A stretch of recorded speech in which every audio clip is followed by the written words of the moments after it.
don't know me, my name is Jessica Sherman. I work out of the Southfield office, and today I was asked to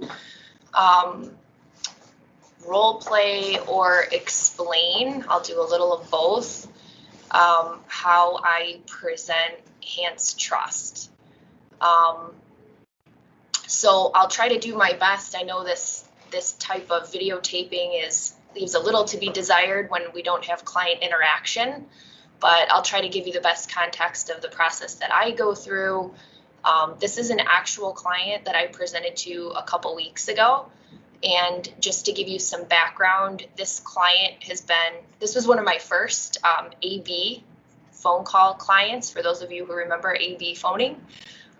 This client did their estate planning back in 2004 when they had really young children.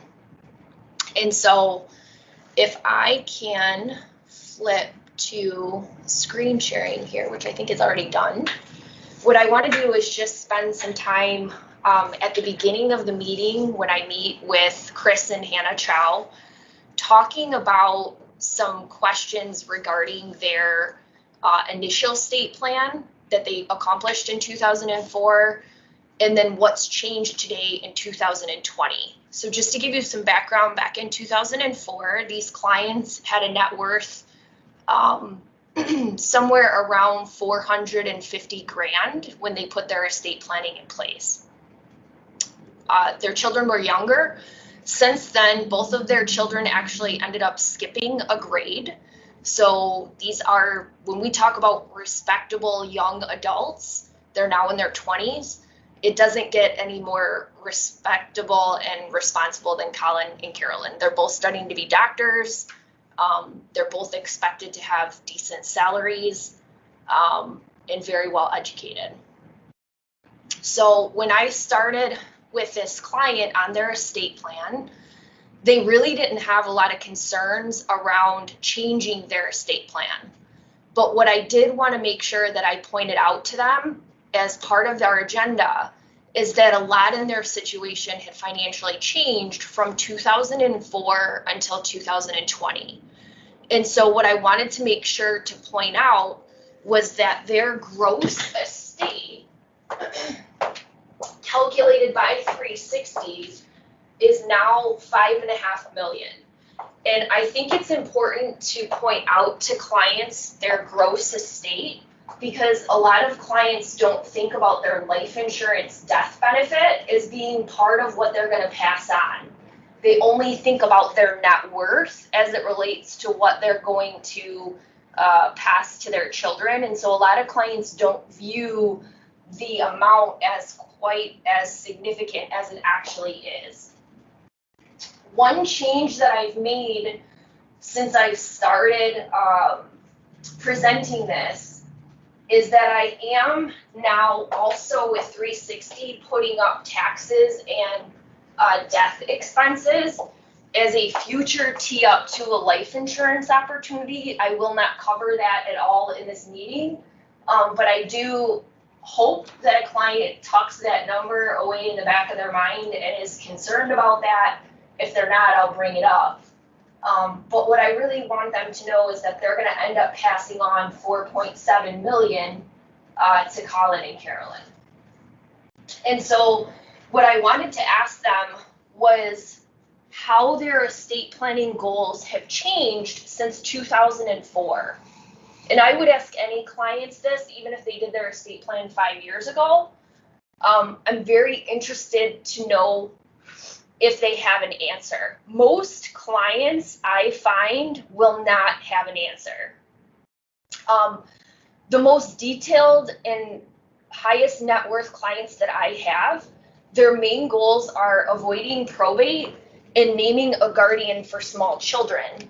And once they get that accomplished, they really don't have any other goals. They kind of think that they're done, and it really doesn't matter what their estate planning details are as long as those two things are accomplished. And I will pat them on the back and give them credit for having those two things accomplished, because truly they are ahead of 90% of Americans. But I think when we get to a point like the Chows, they might be putting some things in place unintentionally that I want to give them context to. And that's really the whole agenda of the meeting, is that since your situation has changed from 2004 to 2020, we really want to give you context to how your current estate plan would work. And we might be causing some situations that might be undesirable. And we want to, walk you through how this would look. And in the event that we make some suggestions, there might be some things that you might want to replicate that our other higher net worth clients have really appreciated after hearing them. So really the agenda of the items that we want to cover, I'm going to list on the board the distribution strategy, the HEMS provision, and then their trustee. So the clients, when I asked them about their estate planning goals, they really didn't have much to say as it related to additional goals. And I asked them about their distribution strategy. And I said, I know this was a while ago when you selected the distribution strategy. Do you remember what it was? And some clients will remember that they did a third, a third, a third. Some clients won't remember at all. But what I wanted to remind them was that for Colin and for Carolyn, they had selected a third, a third, a third at 25, at 30, and at 35. And so what I did was I took the $4.7 million today, projected that to when Colin would be 25. This isn't perfect math. I just did some quick, calculations with future value numbers.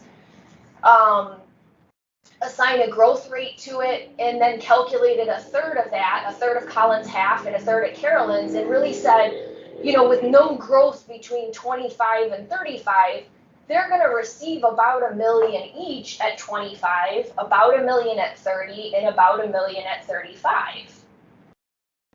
And is this something that you would want to see happen? And on this particular meeting, there was complete silence. These clients are pretty introverted and quiet in general, but they both kind of looked at each other, smiled, and said, no, we don't want that to happen. Because as you can imagine, $1 million at 25, all the scenarios that could happen. The other questions that I asked around David and Jonathan. So I wanted to understand the relationship with these trustees.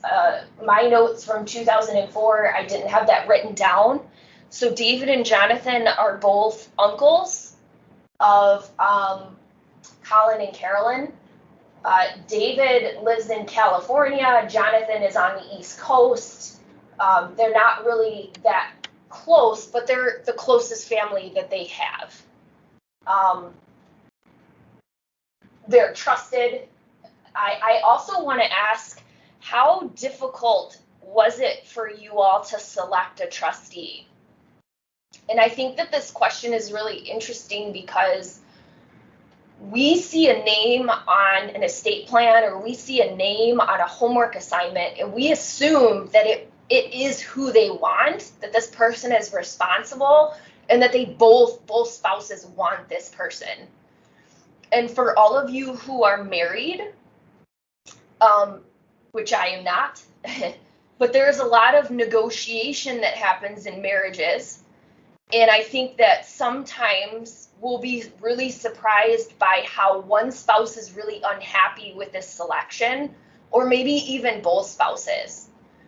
And I'll give you a couple examples, is that I've had a client say that to the wife it was the most important to name the guardian, and she wanted her family to be the guardian of the kids. So as a negotiating tool, she let her husband select the trustee. Neither are super happy with the guardian or the trustee. Both of them have different people that they would like in mind with that. I've had another client who had 3 sons, he selected his oldest son as trustee, even though his oldest son has a 6-year-old and twin 4-year-olds and has no time in his life to do any of these tasks associated with estate planning.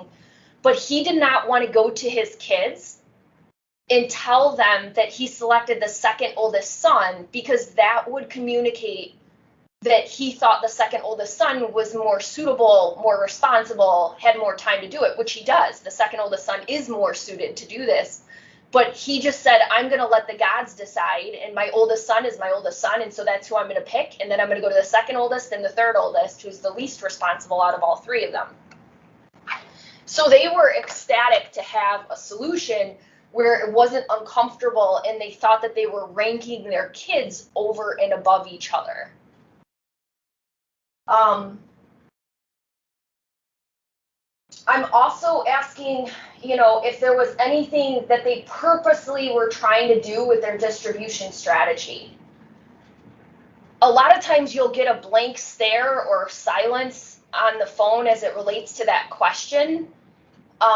So when I get that, what I'll ask is, a lot of times we give someone the homework assignment, and there's 6 different options on the homework assignment that you can pick from for a distribution strategy. And a lot of times, if you think about our homework assignment, it's somewhat boilerplate, because it has to give options for someone who's, got a negative net worth all the way to, our highest net worth client. And so most situations, a client is going to check a box on that homework assignment. And if you just picked one because you thought it was the best one out of all of them, then that's okay too. It's just generally somewhat boilerplate. And the clients agreed that that's what they were doing. And so I think a third, if you're worth, 300, 400 grand is not a major issue to spend money out at 25 and 30 and 35, and that's what I shared with them. But I think at this stage in the game, we probably want to consider some alternatives. And so this is where I'll kind of start with their role in their estate plan. So, one of the things that we've talked about and in the movies, how they kind of project an estate plan is that you've got this, long marble table, and we have an attorney that reads the will, and then at this point we find out, what mom or dad actually thought about the estate plan. And it's kind of unfortunate that it happens that way, because we as Americans, we don't like to talk about death. We're going along, and we have this situation during life, and then all of a sudden we have this event where that's not the case anymore. And Hans will refer to it as dropping the mic. That's an E there. Dropping the mic. But there's this scenario now where everything that Colin and Carolyn knows to be true is completely different. And we would argue that Colin and Carolyn are really good kids because Chris and Hannah are really good parents. And so if you think about yourselves, you all have parents, you all have a structure in your life, you all have someone that you go to when you're going to make a big decision, and you run the pros and the cons, you run all the decision, making criteria out in front of your mom or your dad or an aunt or an uncle. And you go through how you're going to make that decision, and you value their opinion.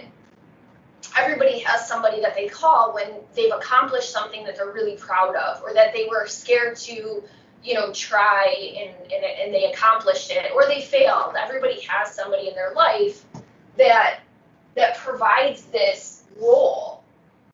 And the potential loss of that person, almost like a Jenga game. If we pull Chris out of the game of Colin's life, or if we pull Hannah out of the game of Colin's life? What does that potentially do to the balance of how Colin now behaves? You know, we trust Colin and Carolyn to make good decisions, but there is a period of time after a loss where this is all subject to be a little unbalanced until these people kind of regain their structure. They find another person to replace Chris or Hannah, the parents, in that process of their life.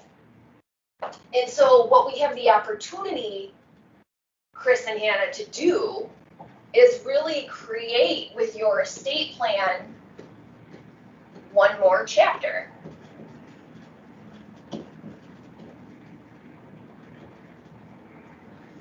And what we can do is we can kind of create this structure so that we can give Colin and Carolyn the best scenario on an ongoing basis if something were to happen to you. And hopefully it never does. Hopefully you spend all this money in your retirement and we don't ever have to use this. But what we want to do is we want to talk about this distribution strategy, because you are, you know, really good parents. What we're able to do is kind of create a situation, and I'm going to write this here, take responsibility, because you have amassed such a large net worth. People say take responsibility, it sounds kind of negative. It's not negative at all. It's taking responsibility in a positive way to continue that structure post-death so that they can be really healthy beneficiaries, so that they can be, and I think that this is a really important goal that a lot of our higher net worth clients have, is really making sure to happen to you two prematurely, that you still have really healthy kids, that they're not focused on the loss or the money or how to spend faster or how to get money out of the trust faster. They're focused still on grieving their loss and then continuing their education and becoming really good functioning members of society in a healthy, stable way.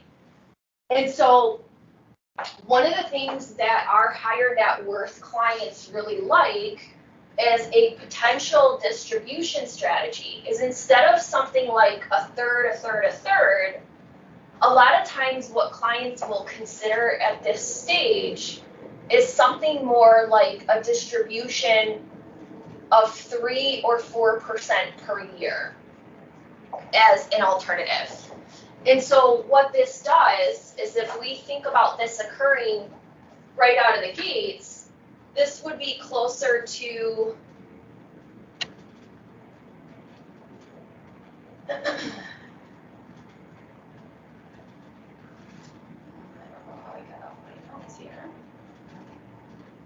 this would be closer to $189,000 a year, or $145,000 a year at 3%.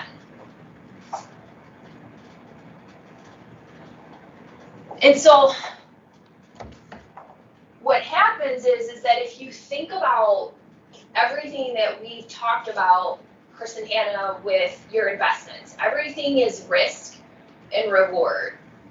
What is the risk associated with, you know, if we gave Colin and Carolyn in this situation $1 million at 25, what are all the possible scenarios? And we know Colin and Carolyn are really responsible, but sometimes we can run into people who might have alternative goals that appear to be very friendly and might have different ideas. Sometimes this is a spouse that comes up with creative things to spend, you know, their other spouse's inheritance on, maybe a little faster than Colin and Carolyn would. And so there's definitely a risk. I think that it would take a really mature 55-year-old to receive $1 million, much less the maturity required for a 25-year-old to receive $1 million is just hugely substantial.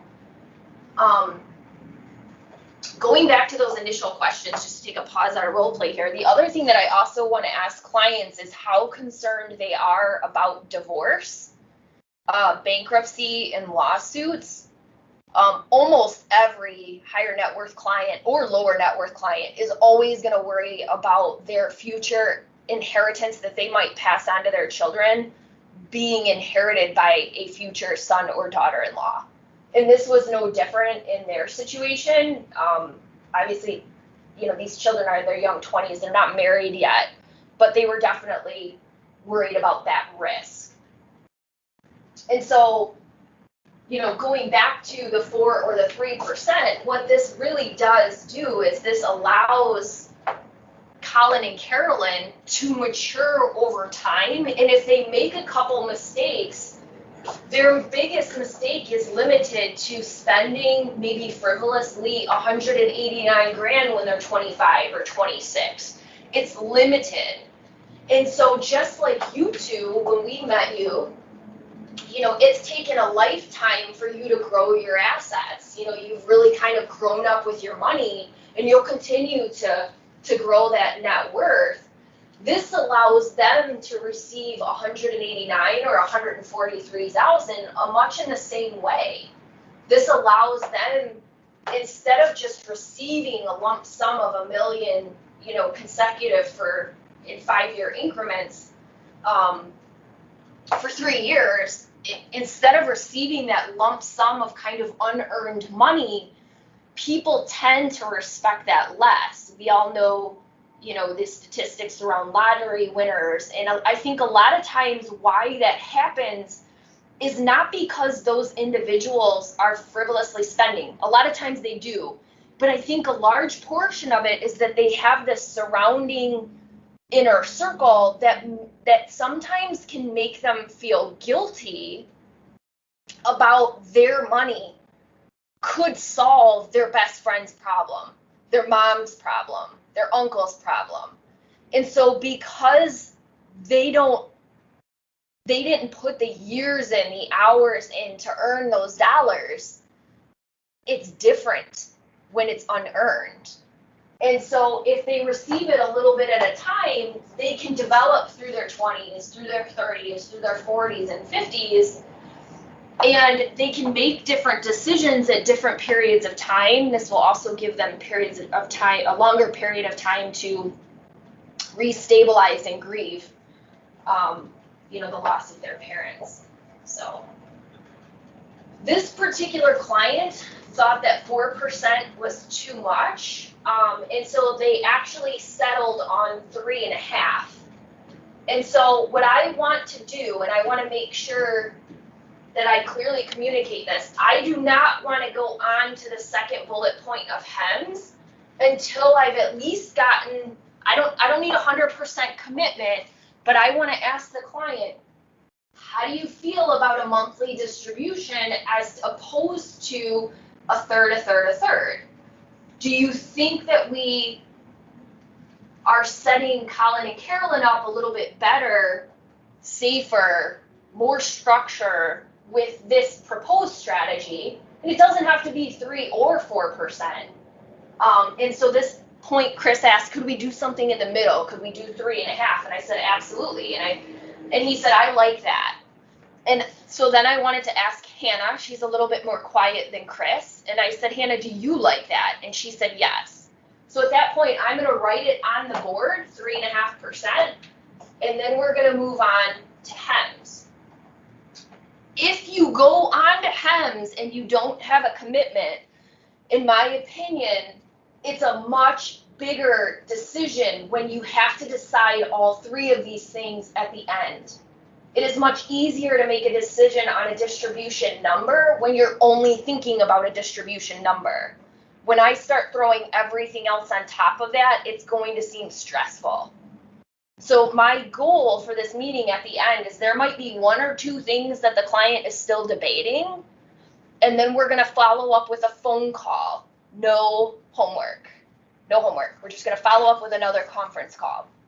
And I'm going to make notes on what they wanted to change, and document that in my notes, and I'm going to document my conversations, and I'm going to document what we need to follow up on, because sometimes there's varying degrees of notes, as far as on the planner side and on the attorney side.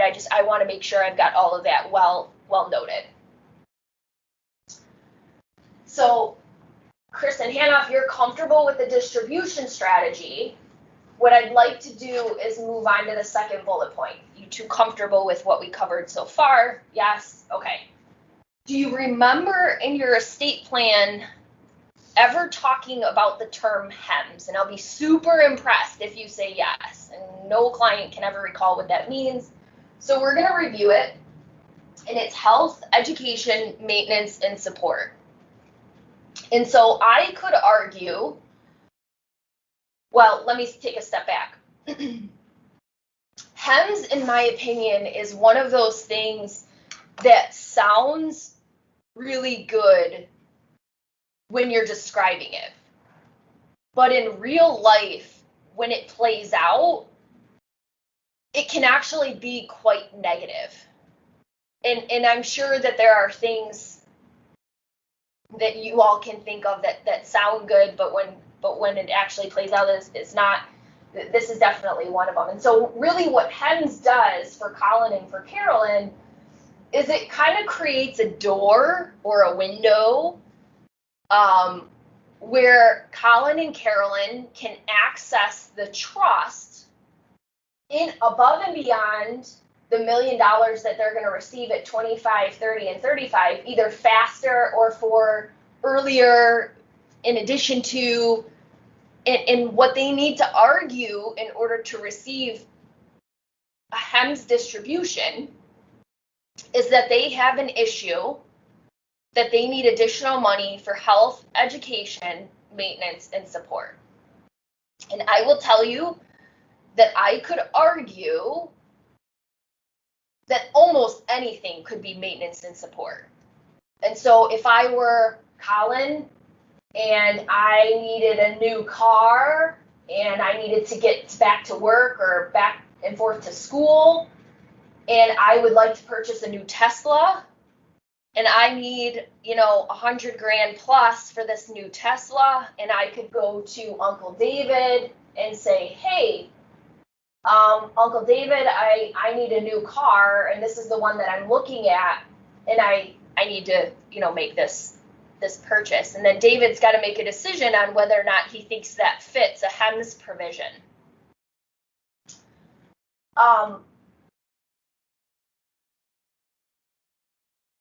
Health, I'll give you an example. We have so many examples of distributions that have been argued and made under a HEMS provision. I do think your medicinal marijuana as a health expense, that could be a strategy where we get money out of the trust to pay for those expenses, which sounds kind of strange, but it's becoming more and more acceptable every day.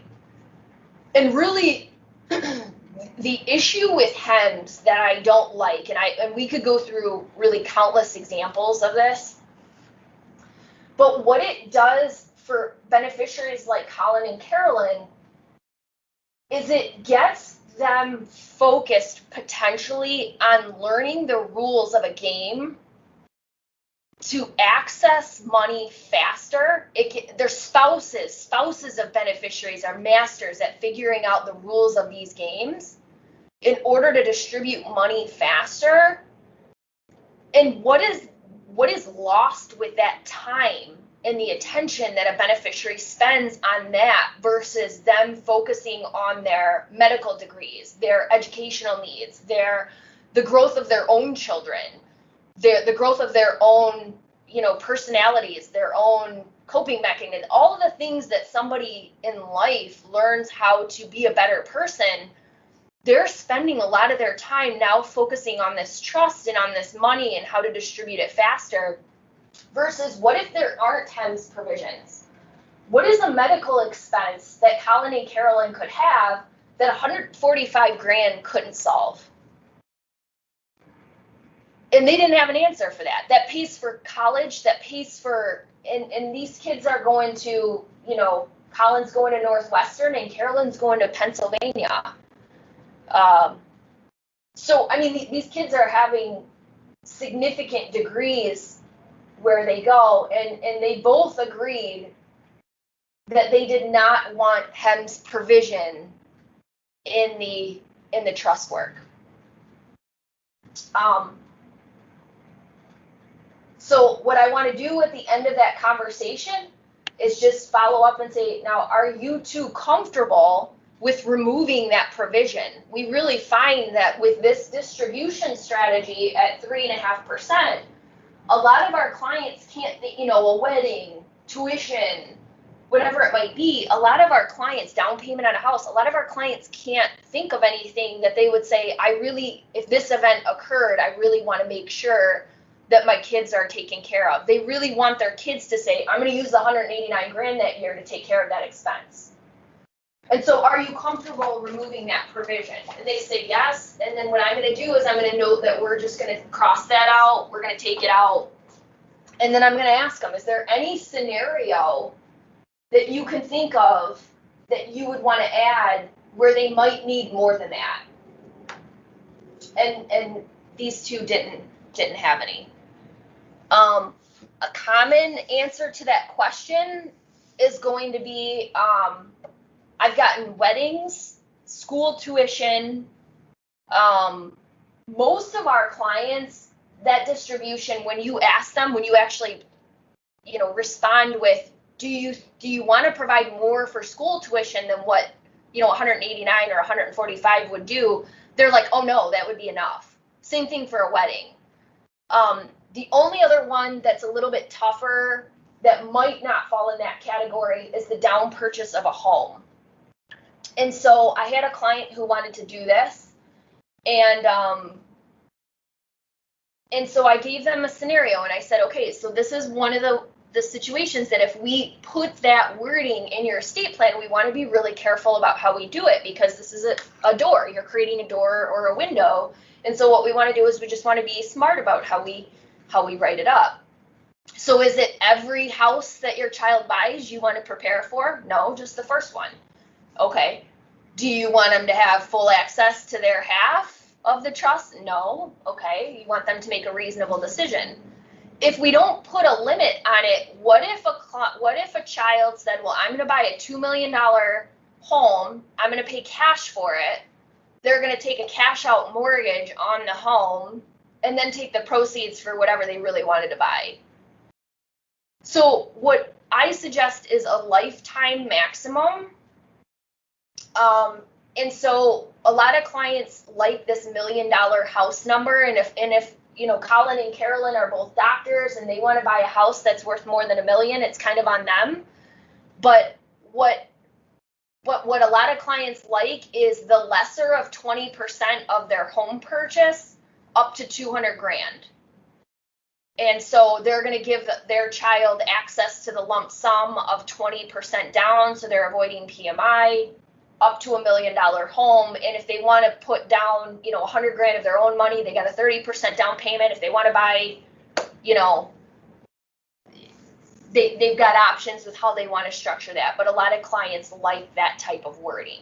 And then just a lifetime max. So if they only take $100,000 out for their first house and they want the other 100 for their second house, so be it. The client's allocated $200,000. That's their money to use for housing. And I would do the same thing for education, same thing for any goal that they have. I would want to try to make a lifetime maximum, so it's not this ongoing, where a child's in school for the next 10, 20 years to have their living expenses paid for. Okay, so now once we're comfortable with removing HEMS, what we want to move on to is the institutional trustee. And it's very important at this point, I'm not bringing up Hance trustee. I'm going to describe this as an institutional trustee.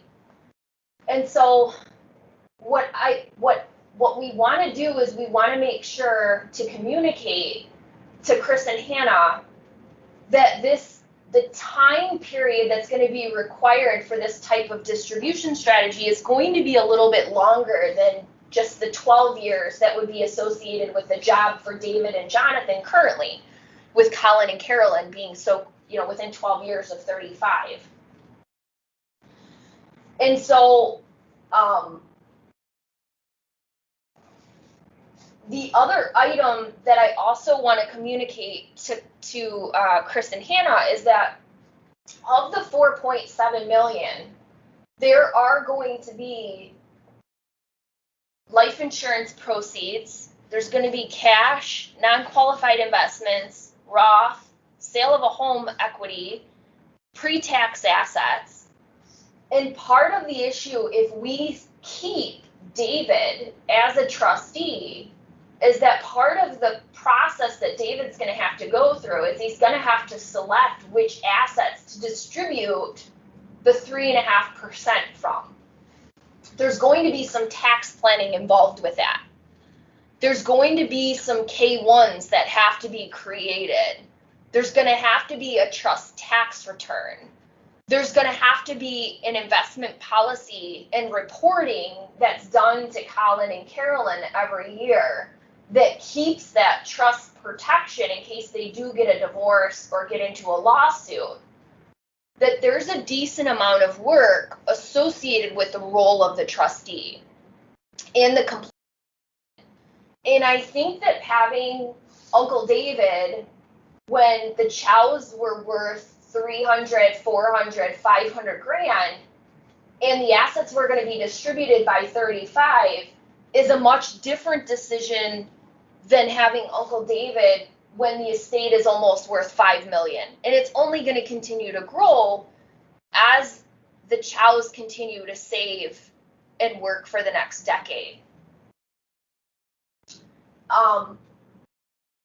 And so a lot of our higher net worth clients really appreciate having an institutional trustee to work with, because no different than you all have hired us as your family office to bring together the tax and the investment and the legal piece of this. What the institutional trustee does is it continues that same circle of shared information to make the best decisions on behalf of Colin and Carolyn. And what I wanted to see is how strongly you feel about David continuing with the role of the trustee if we're going to consider this distribution of 3.5. I think the other important thing to mention is that there can be a lot of social dynamics with David being in this role and Colin and Carolyn being beneficiaries. Let's go back to my example that I gave you with the Hems. Colin wants a Tesla for 110 grand, let's say. He goes and asks David. David now has a decision. He is Uncle David. Uncle David does want Colin to be happy. He does want Colin to like him and trust him, and he does want to give Colin what he wants. But Uncle David also wants to consider what Hannah and Chris would mentally, disciplinary, the structure of parenthood, but he is not the parent. And so this creates a very awkward dynamic. And so a lot of times a trustee is either going to do one of two things. They're either going to hold the line on what would my brother want me to do? What would my sister want me to do? And be that disciplinary and actually put at risk the relationship with him and Colin. Or he's going to give it away and he's going to cut the check. And what does that do for Colin if that's always the answer? What does Colin get trained to do? He gets trained to just keep asking because Uncle David's going to give it to me. And so neither situations are ultra desirable. And so what happens is that David is selected for a reason. David is probably the closest family member and probably the most likely person to recreate the structure that is lost if something happens to Chris or to Hannah. And so now we're going to put him in a really awkward situation that he can't win.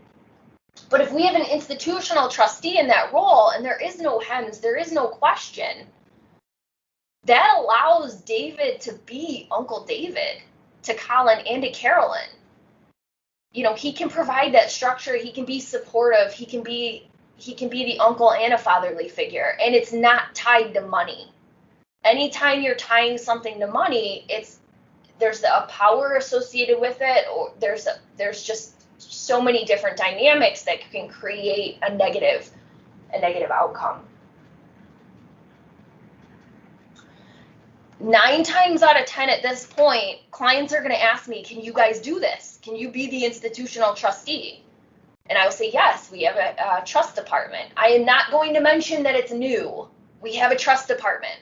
It's something that happened since 2004. I don't need to tell them that it's brand new.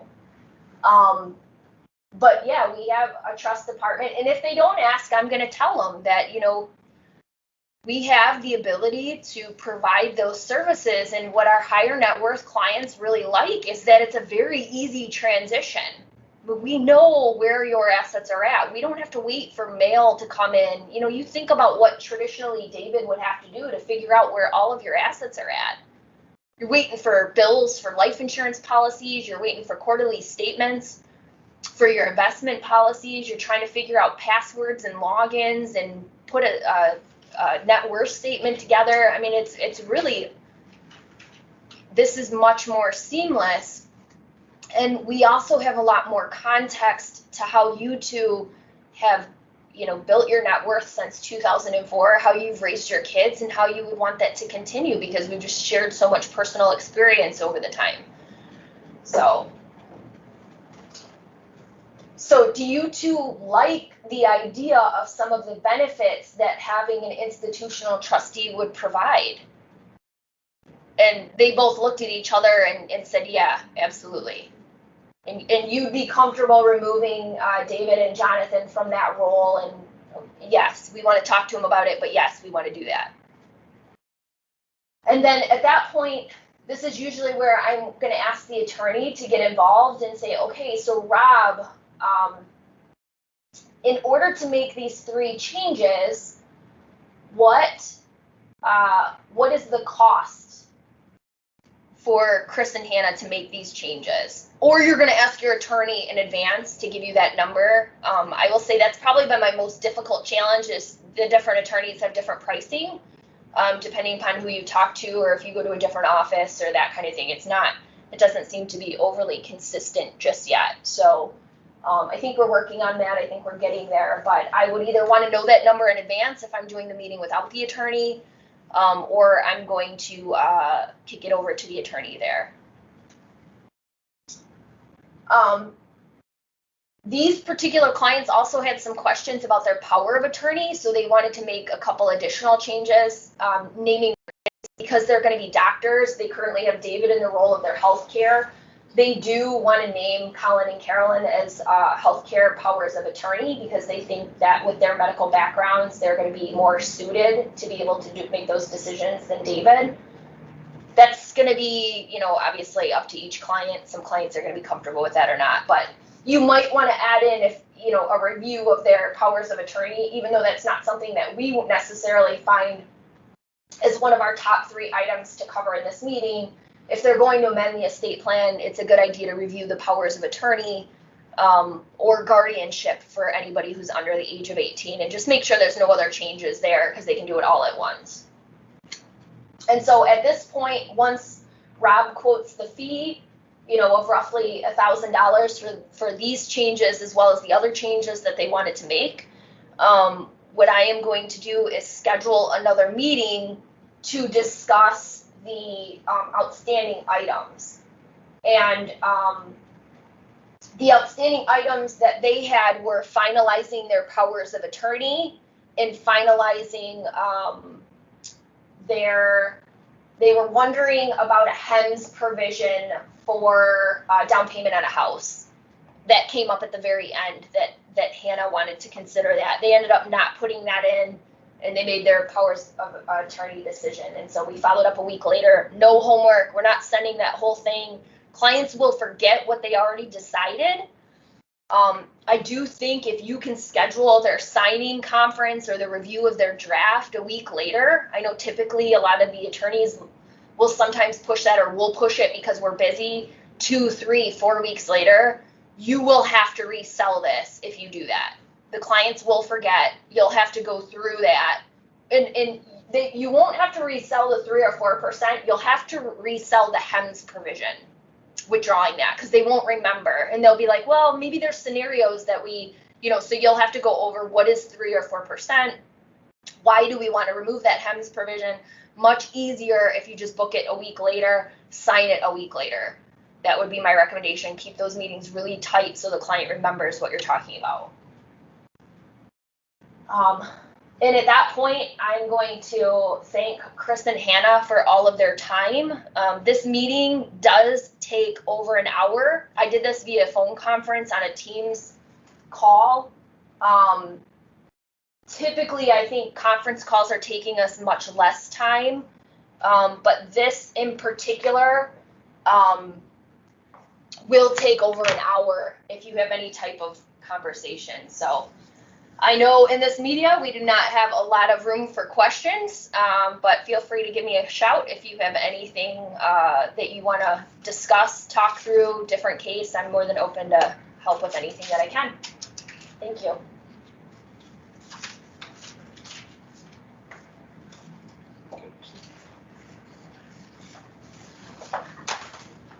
I gotta get on the call. I'm gonna get in trouble.